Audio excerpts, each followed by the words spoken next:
because now I don't feel masculine. Fast forward a couple of years later, I hit 13.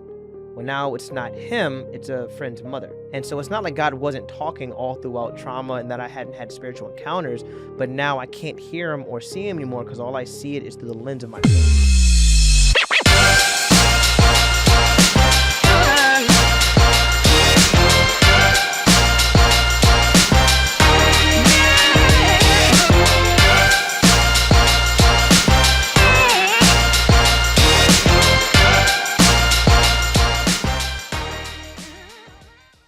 Welcome, guys, to the Journey to Solutions podcast, where we interview people from all walks of life who have overcome the impossible. Their stories shine light on one simple truth.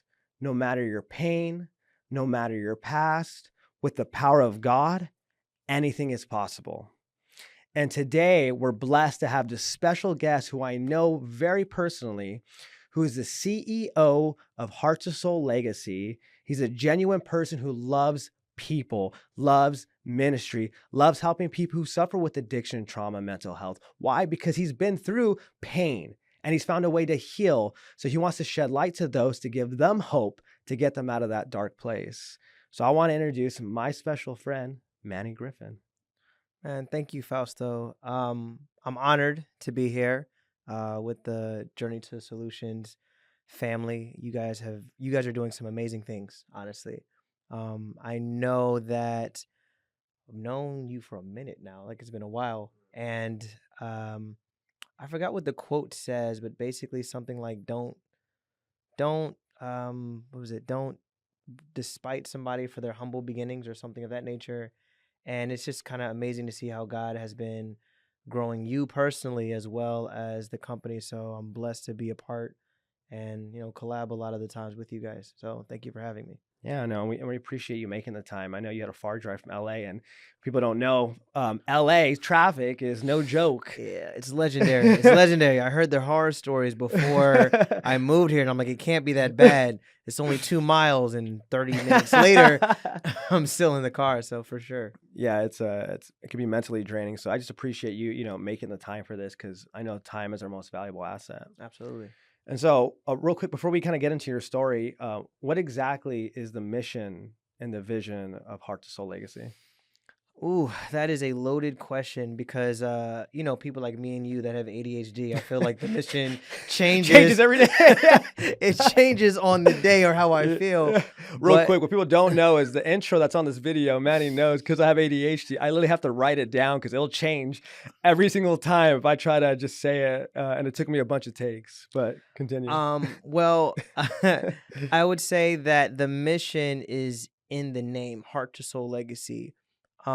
It's literally to instill purpose or restore people back into their purpose, because what happens is you have your heart and then you have your soul. Your soul doesn't know lack.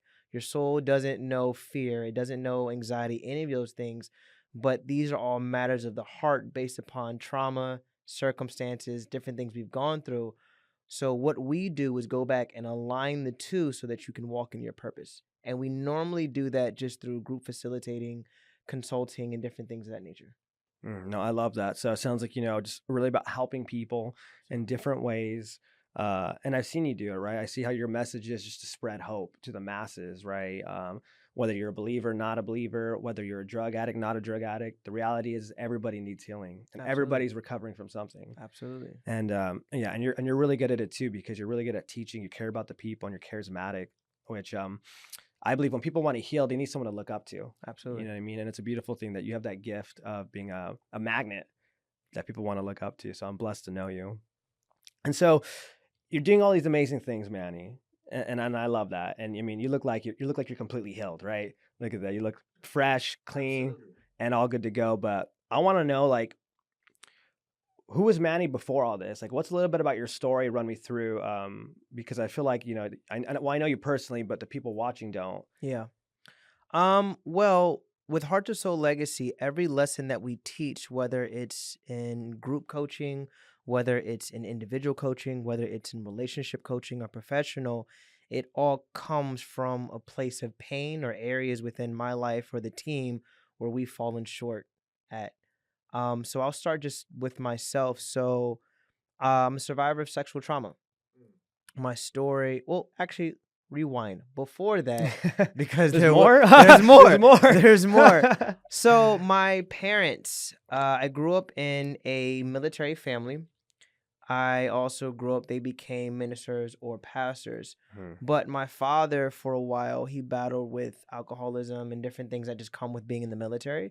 So for those that have been in the military, you know what I'm talking about. mhm. And him and my mother, they began to fight a lot. And it got really bad to the point that they were going to get a divorce. My mom, love her. She's a fighter. She said that she was praying and asking God to restore her marriage because God says that whatever you ask, I'll give you according to his will. And so God told her, hey, not only am I going to restore your marriage, but as a sign of this, I'm going to give you a son. Mm. This is during the time her and my father are separated. So she goes and tells my dad, hey, I know you think that you're going to leave, but we're going to have a kid. And my dad just kind of laughed it off. Well, fast forward, I am the son that was that God talked about. That sounds amazing until you're born into a role you don't know that you need to fill. And that's kind of where my story starts. I know my family never intentionally tried to put these labels on me, but as a kid, when you hear this is your story, this is what happens, this is what you symbolize, that's a lot of pressure. Mhm. My older siblings, I feel, are basically perfect. My brother, computer information systems. My sister, sports medicine. I always joke around, said my brother was a nerd, and we know that because while we're out trying to be social, he's building computers and Mm. whatnot.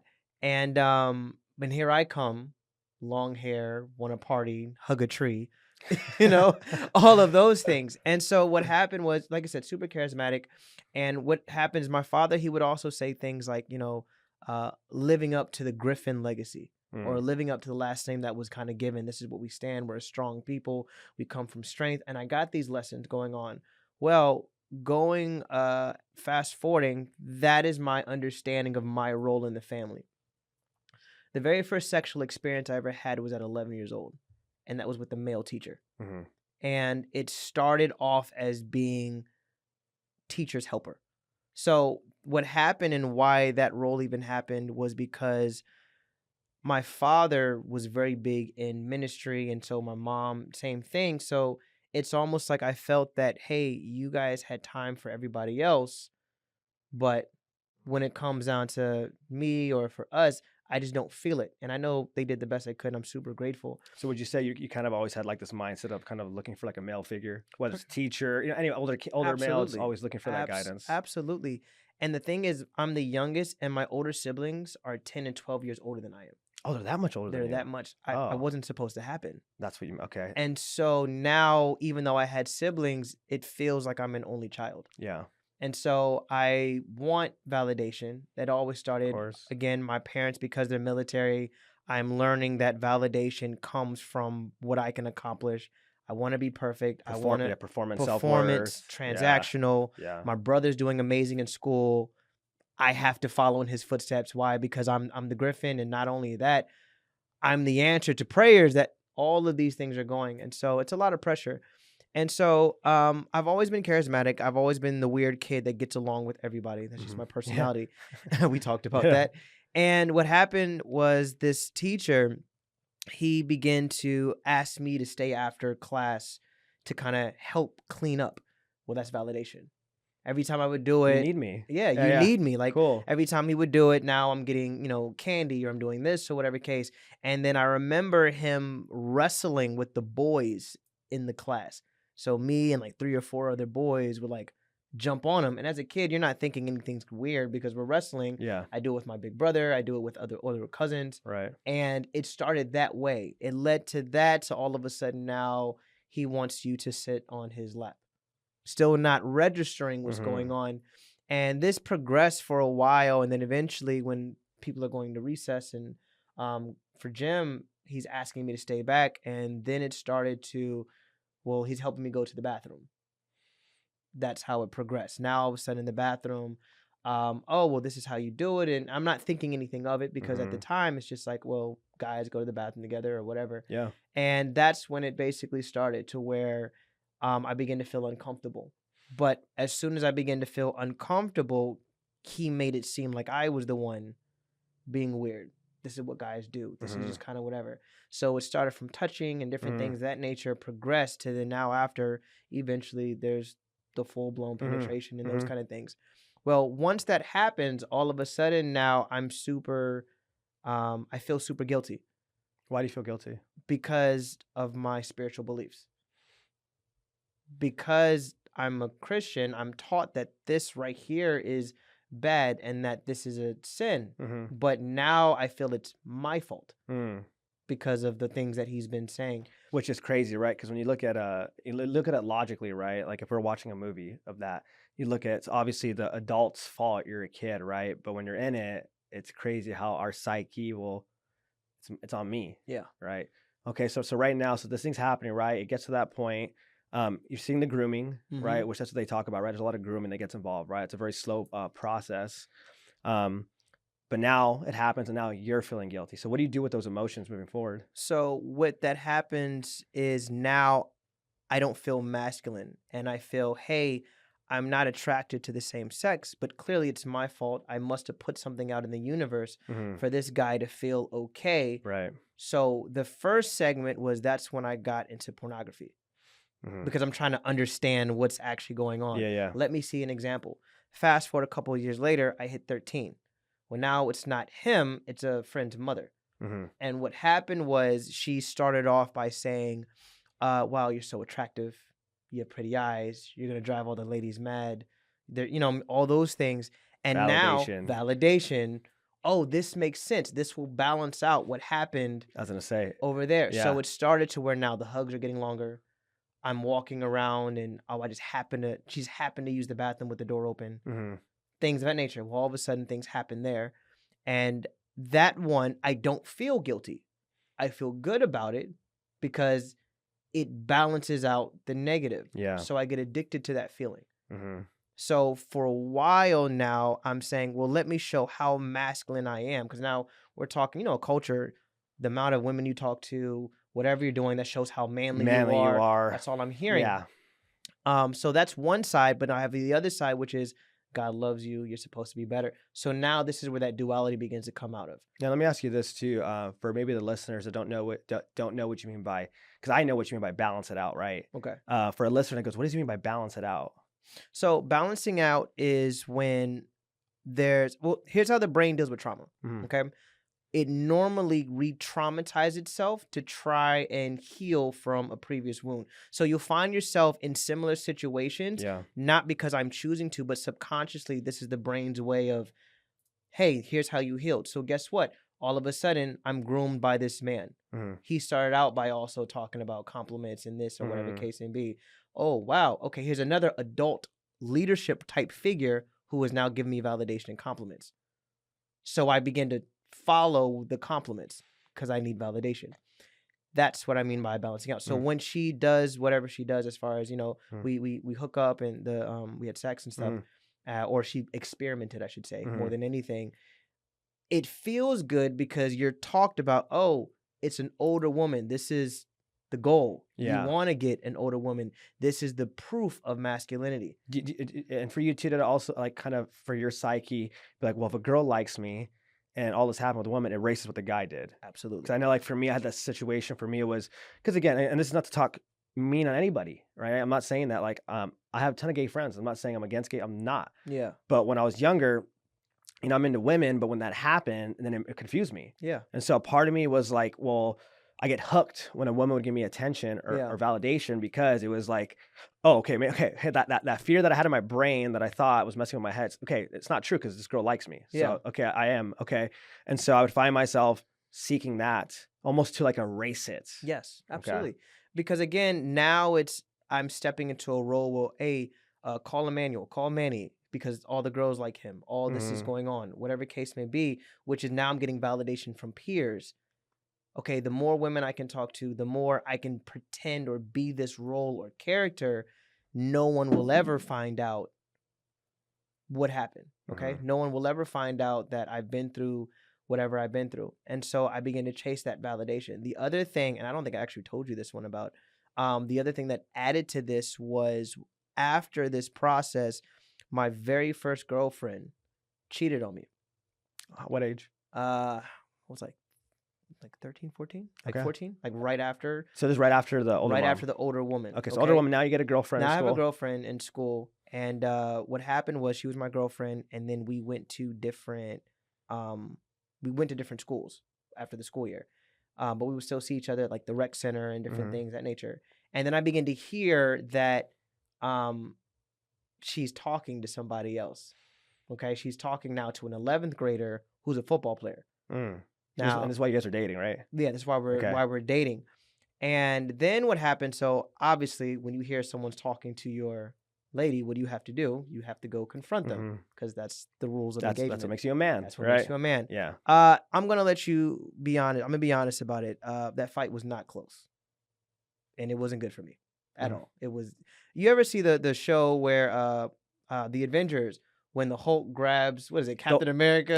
Thor, and there's it was one of those, man. It wasn't close. Which one were you? I was the one being thrown around. Right. At first, like, you got him, man. Like, no, I was Thor, not Hulk. No, I was the one being thrown around. And okay, so now and then I find out later that they hooked up and now they're dating, and it is all that. So now here we go. Well, why did she leave me? Oh, it's because I'm not masculine enough. Yeah. This guy, this 11th, he was a grown man. I don't care what anybody says. That's a grown man, right? But this 11th grader is what masculinity is. So then I became him. I literally watched what he did, and I became that. Okay, he talks to multiple girls. He goes here. He gets into fights. He does this or whatever.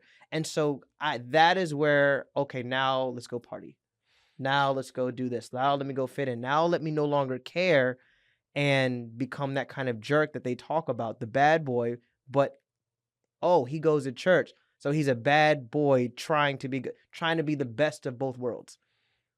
Wow, that's where that validation came from. So this is again another role model in a sense, right? Very not intentionally, but like now you're looking at this person as like, because like you said, right? I think for men who get sexually abused by same sex, right? They have this thing where if they are into women, right, and that happens to them, again, we seek women love to kind of erase it. Yeah. But then also, like you said, when a girl leaves us, our brain thinks, oh, it's because I'm not masculine enough. I'm not manly. They see whatever happened to me, what I feel. Yeah. For this guy who's more manly than me. So then we look at that man, right? And be like, okay, then I got to be that because that's going to fix all my problems. Absolutely. Okay, so this happens. You start to role model this guy now because he's the man, right? He's going to solve all your problems. Right. So what happens when you become that version of you? So when I became that version, I feel life is great. I'm the center of attention, the life of the party, and one thing, because I am charismatic, I get to now also take that hat off and go to church and be this version. And I literally live that duality. Okay, when I'm in church, when I'm doing this with my family, I am the militant, I'm there, and I try to fuse those. And what happened was it actually led me to become suicidal. How so? Because I am a firm believer in God.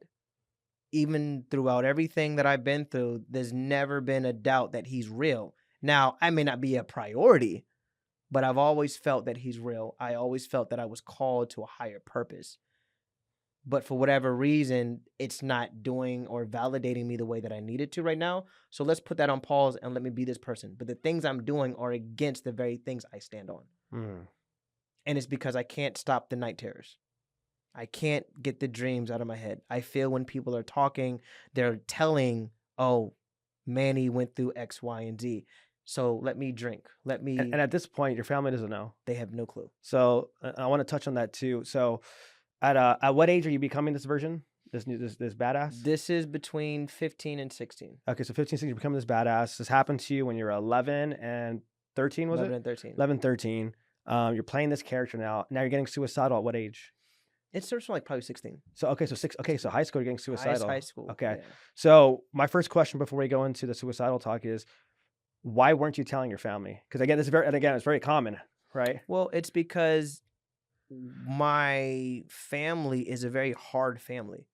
Like, my family is not the type of family where we do a lot of hugs and kisses. We'll fight for you. We'll cook for you. We'll travel for you, but we're not going to hug you. That's the military. Mm-hmm. My father grew up in the streets. His father was in and out, basically in alcoholism. Mm-hmm. He's the oldest of 7. And so because of that, he didn't have that type of affection. So that's not what he gave. My mother, same thing. She's also went through her own story, sexual trauma, all that kind of stuff too. So clearly she doesn't do the hugs. She feels uncomfortable about it, even though I know that they love me. Right. And so when you're hearing, we're the Griffins, this is what we stand for, we're strong, this thing that I went through was the very opposite of what I've been taught. And I already feel out of place because I'm so far behind everyone else. So now I feel if I tell my story or tell them, well, I'm not worthy of the last name. I'm not worthy to be a part of this family. I'm not worthy of the calling that you told me or said that God put me on this earth. Why would God say, I'm going to use you to restore everything? Yet, if I say this, I feel it could break everything.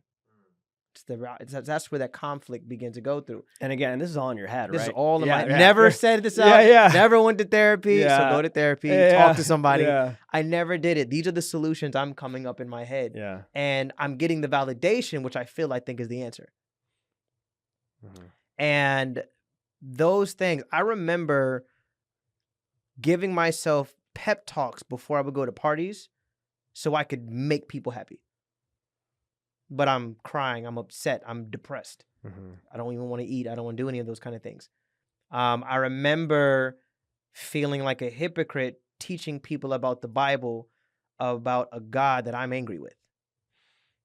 That I feel, well, he'll do it for them, but he won't do it for me. But it's okay. I will be the suffering soldier because God gives his hardest battles to his toughest warriors, which is completely taken out of context. That's not what that means.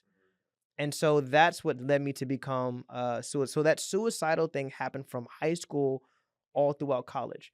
For that long. Also, but while this was going on, my mom also began to battle cancer. She battled pancreatic cancer. You know, God healed her and everything. So that was great. So 16, you're getting suicidal. What age does your mom get cancer? My mom gets cancer. I think I was 18. So 18. So from 16, and then what year did you leave college? I was like 18. 2009. How many years did you do in college? 4. So you're in college till 2013. 2013. So from 18 to like what? 20. What age is that? 19, 20, 21, like 22? Mm-hmm. Okay, let's say 8. So from 16 to 22, you're suicidal. Yes. 18, you find out your mom has cancer. Yes. Okay. And I fall apart because the strongest woman I know now is hooked up to ventilators, chemo, radiation. And now I'm going back to, if God is so powerful, why would you let me go through this? And the woman that you promised that you would restore her marriage, are you taking her away from me too? The very reason I'm here is because of her. And that was my mentality. And again, God healed her, but while you're going through it, through that process, you don't know what's gonna happen. I'm not seeing it. Yeah. And I remember I'm going through college and I came out of a party. And I remember just having one of those coming to Jesus moments where, like, God, if you're real, I need you to say something. I hear about you. I've been teaching about you.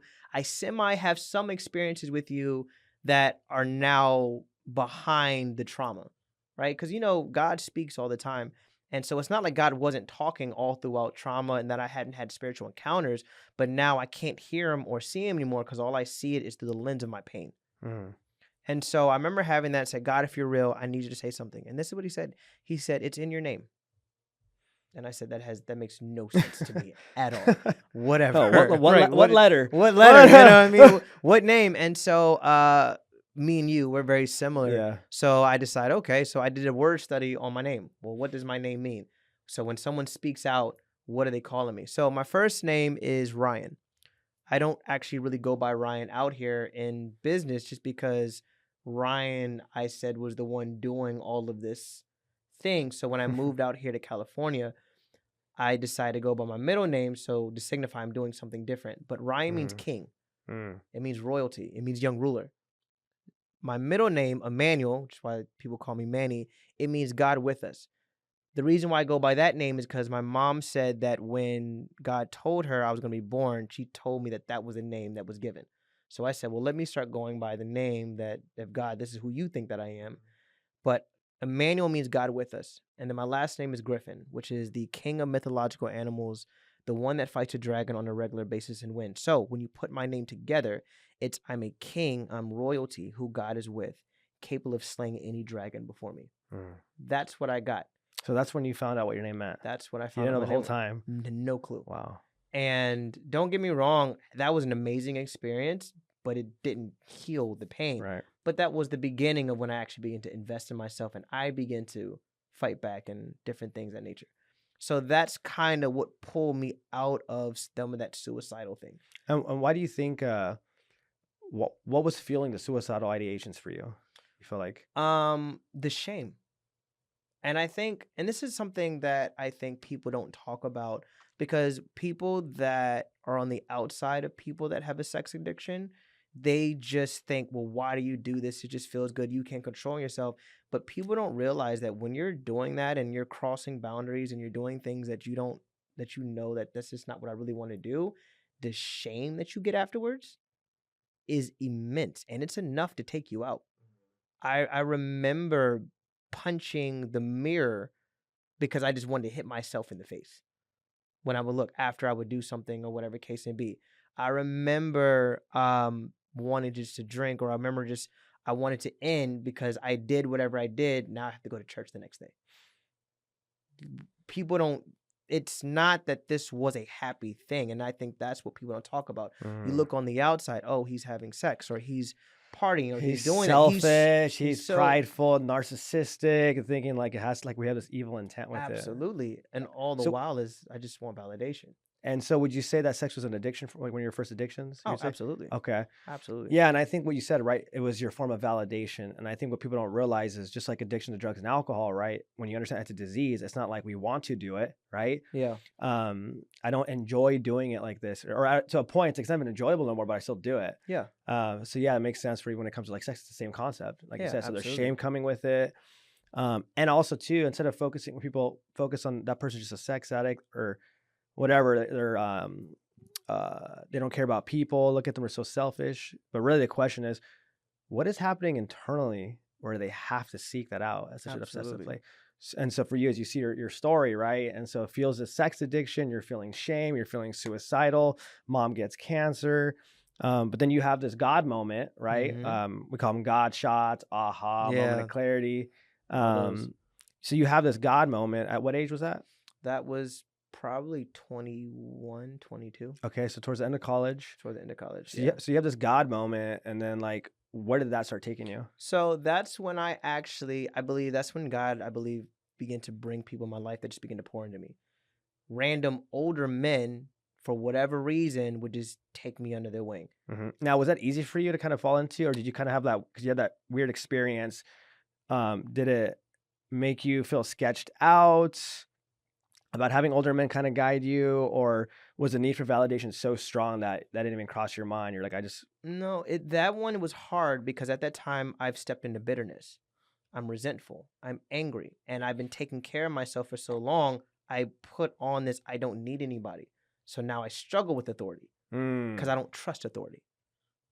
Last time I trusted authority, it led me to do whatever the case may be. So now that I've been able to get to the point where I'm investing myself, I'm getting to know who I am, somebody coming and giving their opinion, my response is, I didn't ask you for it. And two things. I believe God has given me the gift of faith. Okay? So for those that don't know, the gift of faith is not just the believing of different things. It's your belief system or the actions that follow. Other people think that you're crazy. It's a little bit different than just, hey, I believe that God, you can pay my bills. No. It's God, you're going to give me this building, or we're just going to go over to another country. Who do you know? I don't know anybody. But God's telling me to go there. And you actually do it. And you did. That's how I got out here. That's really how I got out here. And, but so when that happened is I'm battling back and forth when it comes down to that. I don't trust the leadership or whatever. And the issue when it comes down to the gift of faith is the back end, that sin is the sin of self-reliance. I'm really good at getting myself out of situations because I had to figure it out. So I struggle with surrender. I struggle with obedience. I struggle with trust. The only person I trust is myself. Right.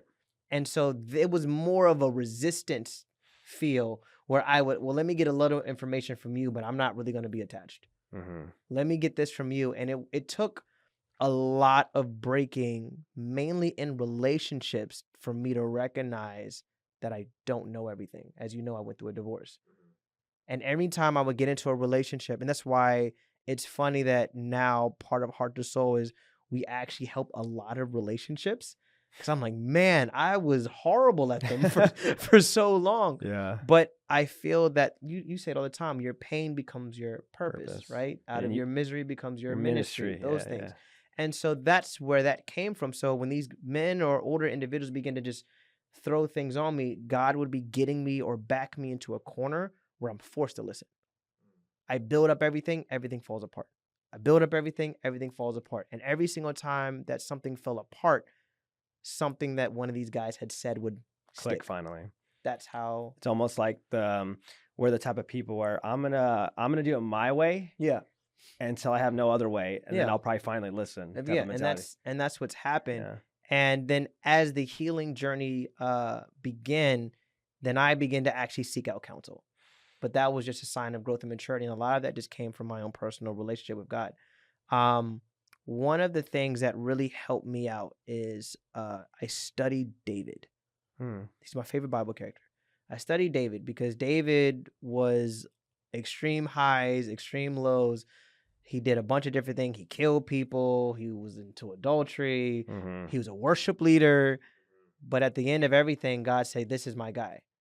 And I'm asking myself, how? Because everything about him is the opposite. And one thing that I found out, and I heard this quote, they say, when you exchange anything for validation, it's nothing more than high-end prostitution. Say that again? Okay. That's good. When you exchange anything for validation, it's nothing more than high-end prostitution. You're sacrificing your morals and your values in exchange for validation. So they say you don't chase validation, you chase purpose. And validation is a byproduct of purpose. But what stops you from chasing purpose is your perception of yourself. So David, he was the king. He was supposed to be the king of all Israel. And it said, there's a book, I forgot the guy's name. I'll send it to you after. But the book is called And David Perceived Himself as King. And the whole book talks about finding your identity in God. And a lot of times we don't have a problem believing that God can do something.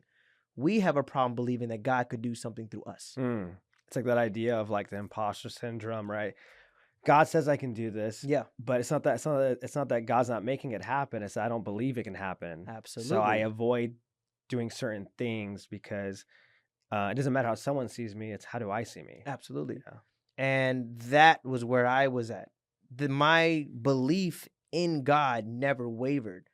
I just figured he might have got it wrong about me. Yeah, you got the wrong guy, God. You're the wrong one. Yeah. And so those things begin to click. And I think after all of this, I'm building things up, I'm doing things. And so I get to a point where I'm healed enough to function.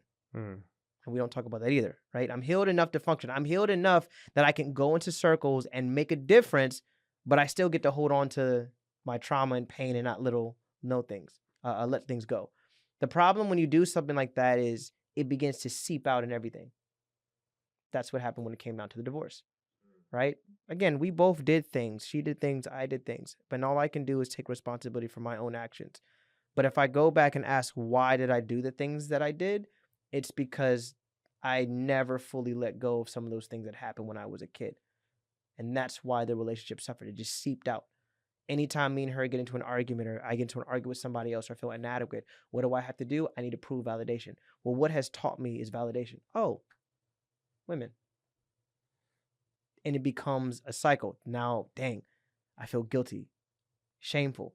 So then I begin to rationalize, well, she did this, so that makes this okay. Or, well, if you take this away, God, who am I after? Because I've identified with my trauma and my pain. And I just exchanged the faces. Okay, I'm no longer chasing women for validation, but I still want to be the center of attention. So let me be the best church person. Let me be the worship leader. Let me be the teacher. So what I'm hearing is you have God in your life now. Yes. You're getting these men speaking life into you, but the trauma is still bleeding into your life, Right. your love life. You're still playing the character in the churches now. And at what age do you meet your wife? 24. Okay, so after college, 2 years after, you get the suicidal 24. thing, mom cancer. You're getting close to God now. You have that aha moment. You meet this woman, you get married. But like you said, you're still noticing that you're this character in the relationship and in the church. So at this point, no one still knows. No one. Yeah, we haven't had it. Well, my ex-wife at the time, she knew. So you did. She was one of the first people that and I didn't even go in detail. I just said, "Hey, this happened when I was a kid." But what made you be okay with telling her, like having like the when we were having our conversation, she also went through it on her end. So she was one of the first people that, because again, when we first started talking, neither one of us thought we were going to end up like together at that point in time. And so she told me that she had went through some sexual issues and trauma and different things. I said, "Hey, well, me too." Right. So her opening up gave you permission. Right. So then I said it. And I think it was more of a trauma bond where we have all these things in common, negative. Oh, yeah, clearly we should be in a relationship. Right. And we did. So we got into a relationship. Maybe the first couple years was okay. But the problem is, hurt people. Yeah. So when I do something and she's triggered, she's doing something toxic, which triggers me. So then I go do something toxic. And at that point in time, I didn't have the skills to really go through it for myself. I can tell other people how to do it, but I didn't really know how to do it, or rather I didn't want to. And that just festered, and we were married for 8 years, and then it went to a divorce, right? Which now re-traumatizes me because I failed at something. But the very purpose of why I'm born is to bring reconciliation. So what do? Let's go back to toxic behavior. It's because I refuse to go and address that. And let me ask you this too. So you're in this marriage for 8 years. You get divorced. You said this word trauma bond, right? And we'll talk about that too another time, about the difference between connection and trauma bond, right? Because they're very close. Is when that failed, what did that do to your mind? Like, what did any of the past haunt you again from that? You know what I mean? Like another relationship. It literally. You remember Jimmy Neutron? Yeah. Okay, when he had that brain blast. I don't know if I remember that, but I know Jimmy Neutron. So Jimmy Neutron, when he would get an idea, you would like go through his mind. He'd be like, brain blast. You're seeing the neurons? Yeah. That's literally what happened with trauma. It's something happened, triggered it. All of a sudden, all the suppressed memories that I didn't want to deal with popped up all at once. So what do? Well, I guess that's why you said you went back. You go back to what you know. This works. I don't have to think about this right now. And it was that. So I was really good at hiding it. And it wasn't honestly until my current girlfriend, my current lady, she just called me out. Like, that's just kind of how what it was.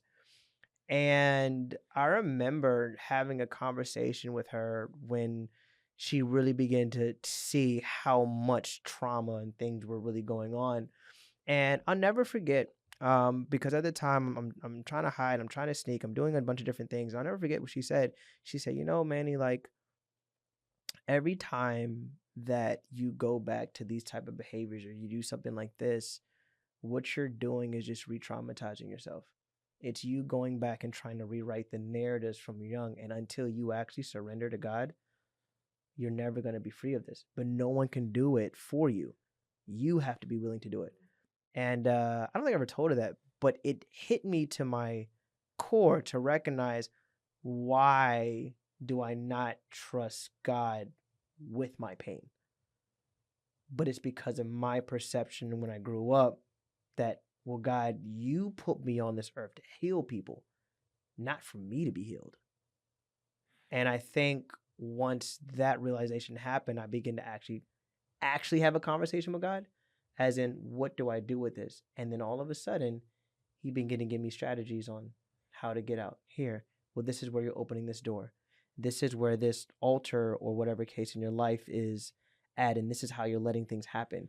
Here's an issue when it comes down to boundaries. And then all of a sudden, these things he began to check off. But it was the moment that I stopped trying to heal and I allowed God to come in and heal. That's a big difference. That's why I said faith and self-reliance are like the opposite. Yeah, and that's beautiful. It it goes to show for people, right? Like if you don't reveal your pain, you'll never be able to heal your pain. And there's a difference between talking about it and processing it. Yeah. And it sounds like it just showed, right, that because you didn't deal with it, you had a relationship doesn't work out. Now you're faced with, things from your past again. And I think it's really cool what your girl said, right? Because I believe that our partners are our best guru. Oh, yeah. Right. And kind of just sharing this piece of wisdom or truth bomb to you.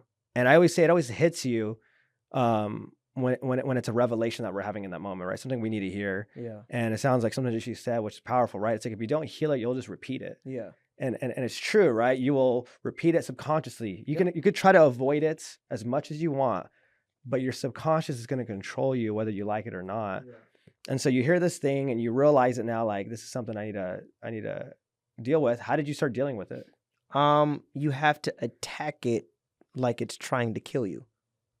I think that, especially in the world of addiction, I think what we like to do is test our addiction or get healed enough to see how healed we are and throw ourselves back in that environment. But honestly, it started with brutal accountability. A willingness, for sure, getting around people, actually getting to know God for who he is and those kind of things, but brutal accountability. So what started out is, and for those that are listening that I know you want to hear God, but you say, I have no clue where to start. And a lot of us, we have a hard time seeing God as a father figure or an authoritarian type of figure. So what I always tell clients and individuals, well, don't see God as an authority figure. See him as a friend. When I first started getting to know God, literally what I would do is I'd be sitting watching the Eagles game. Shout out to Philly. You already know. The Eagles game. And I'll say, you know what, God, Jesus, why don't you sit down with me and watch the game with me? I'm driving in my car and I'm listening to music, not even Christian music. God, will you sit down and we can jam out together? And I begin to imagine Jesus sitting next to me, jamming out to whatever I'm listening to. And the craziest thing happened. He began to talk, or rather I began to hear. And one thing that I said, and if you're starting out in prayer, I tell clients to do this because someone told me this. And they said, the very first thing that you should do if you really want to know God is ask him, God, what do you think about me? Sit down with a pen and write. Just wait. I promise you, it's going to be 10 times better than what you think he's going to say. Wow. The second thing after I did that, well, God, what do you want me to do with this? Those things is what started the relationship with God. Then after that, accountability. And with accountability, the accountability you want is not the accountability you need. Because if I go to you and say, hey, hold me accountable, but I don't give any details, you can't trust that because my trauma, my pain is going to leave back doors open just in case it doesn't work out. But this is why community is so important. Hey, brother, I'm struggling in this area. I need to come up with a plan. We sit down and we come up with them together. Because I can't hide from that. If you are helping me come up with a plan versus me just saying, oh, yeah, hold me accountable. I need to go to the gym. No, I need to be honest. These are the areas why I'm not going to the gym. Well, now, all of a sudden, I can't hide. Those two things together and that willingness is what really began to set me on a different path. And then after that, it began to help others. Because that's the other part of healing and teaching that we don't say, right? One of the things that I do in addiction, when I deal with clients that are struggling with addiction, I said in sobriety, you have two questions. The first question is, what can sobriety do for me? That's okay, if I get sober or if I change, I get benefits, I get solutions, I get the job, I get the family. That'll get you in the door. It won't keep you there. The second question is, what can my sobriety do for others? That's the part. It's very different to teach versus to mentor. Difference. Because mentor means we're doing life together. That means I have to be accountable. So what I begin to do is I begin to mentor people around me, which kept me accountable. I can't do these things because it's not just about me anymore. Yeah. That is what salvation is about anyways. Jesus, if you looked at him, the best leader that he is, was always in service, but he never asked the disciples to do things he himself was not willing to walk and do. So just taking that model, that is what actually began to change or elevate me to a different place. No, I love that. And, for you guys that are listening, there's a lot of nuggets in there of, you have to attack it. That's just a simple truth. Yeah. First thing is you're aware of it, right? We've been aware of it's been happening, but just internally. Mm-hmm. And then, like you said, now it's time to face it. And you have to, right? And it's not going to be easy, right? As we share it like, bam, bam, bam, but it's not easy. No, it's not. And we do need people to help us. And yeah, you're right. If you don't give it, you lose it, right? Each one teach one. And it is true. And the beauty, I believe, is that when you help out another man who's been through that, it makes us believe a little bit more that maybe it did happen for a reason. Oh, which could sound crazy to someone to say it would happen for a reason. Like, Yeah. oh, so you're telling me? I get it. Yeah. I get it. Trust me. I know it sounds Yeah. crazy, but when you realize how much it helps us heal, Mm-hmm. it gives it meaning. And I think meaning is important for everything, but especially for, I believe, the unforgivable things that happen to people. Oh, for sure. To apply meaning to get that going.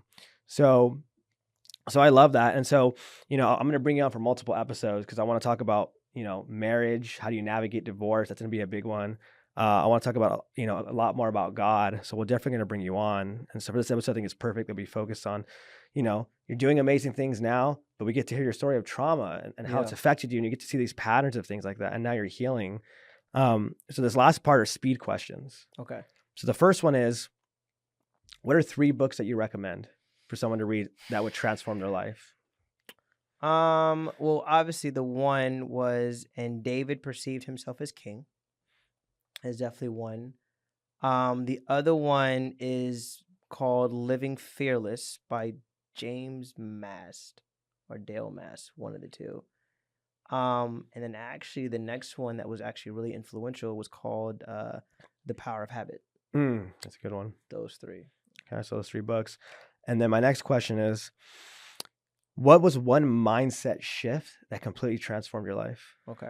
Also, I'm sorry, I'm throwing one more book in there. It's 4 books. Yeah. 4 books. Read the Bible. Oh, boom. Read the Bible. It'll help. You're the third person to say that. Yeah, read the Bible. It'll definitely help. I'm sorry. So what was no, the you're next good. question? You're good. What is one mindset shift that completely transformed your life? Mindset shift. We kind of talked about it, and okay, well, it's a quote actually, and that quote is, "Don't allow your gifts to get you into a room that your character can't keep you in."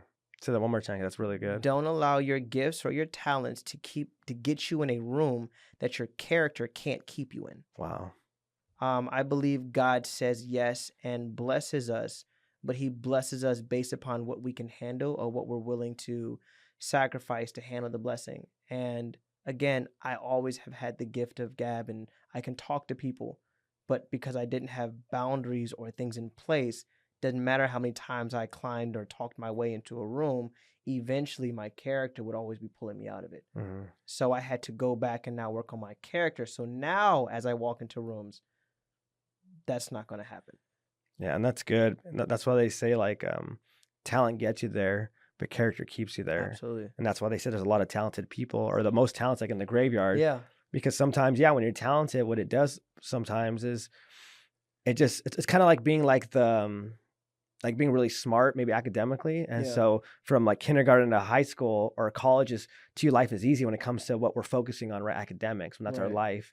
Then you get into the real world and you realize like that type of thinking and doesn't really get you anywhere in these specific areas, right? And they struggle. Or maybe somebody who is really attractive and that's not, right? Whatever it is. But I love that. That's right, because people always want more, but God is like, I'll give you more once you can handle this. Because right now you can't even handle this. And you want more, your character would mess it up. And some of us have that stories, like the people that win the lottery. I think they did like a study, and those who win the lottery, like 80% of them like lose it all, worse off. Because again, you don't have character to handle $100,000 a year, $200,000 a year, $300,000, and you're giving her millions of dollars. Yeah, you're not gonna know what to do with it. My other one, which is a fun one, question is, what is the worst piece of advice someone's ever given you? Worst piece of advice. Uh, I'm gonna be honest. I think the concept of fake it till you make it. I think that's horrible advice. Mm. I think fake it till you make it is literally automatically putting you into the imposter syndrome mindset. I believe in a lot more of. I heard this and they said, when you walk into a room, just know that God sent you there. Mm. That's not you being fake. You might not understand why you're there, Mm. but if the door is opening and God is walking with you and we're carrying Christ with us, what's fake about that? You see what I I mean? love that. That's really good. So I think growing or learning, I think fake it till you make it has been like the worst advice. Because I would do it, but then I always feel like I'm a fraud. I'm pretending, I'm lying, I'm doing all these kind of things. Oh, Yeah. fake it till you make it. No, just be authentically you and let the Holy Spirit guide you. And I promise you, like he's not gonna let you fail. Yeah. Yeah. And in AA, they call it act as if, right? And again, Yeah. a little bit better context Yeah. versus that. But I love that, right? Because if you believe you're meant to, if you believe that if God is saying you're supposed to be there, then it's not that you're faking it, right? You're actually making it. You're making it. You're Yeah. just trying to grow. Sometimes you have thresholds, right? And when you go into a new season, you have to grow in that season. You're Mhm. not going to feel comfortable. Right. That doesn't mean that you're fake. That doesn't mean that you don't know what's going on. It's I'm now transitioning into a new season, so I have to rely on God and his wisdom Mhm. to keep me here. My next question, the last one is, so somebody right now is watching this video. They have your story, right? They're going through it. They were sexually traumatized as a kid. They don't know how to talk about it. They don't know what to do. They're in the pain. What's something you'd want to say to them that you believe would help them make the first step to start the healing process? I think that to start the healing process, it's going to start one with reframing, and it's going to start with you opening up and sharing your story. The whole concept of radical acceptance, the things that you go through aren't for you, but for the people that you're supposed to help. That won't make sense until you start helping. When I was quiet, when I didn't say anything, that's left my mind to just ruminate on the trauma and the different things. I didn't start getting free until as I began to teach or talk about it, I would see light bulbs go on. And I don't think that you need to tell everybody, but if you can tell one person, all of a sudden it doesn't hold the same type of power, right? The Bible says one can chase 1,000, two can chase tens of thousands. We're built for relation. The other thing that I have to say is that you've been going this way for so long. Why not try something different? Why not pray? What do you have to lose? Why not begin to journal? What do you have to lose? You know what this road is when you don't speak out. So trying something different, I promise you're going to have a different result. That's beautiful.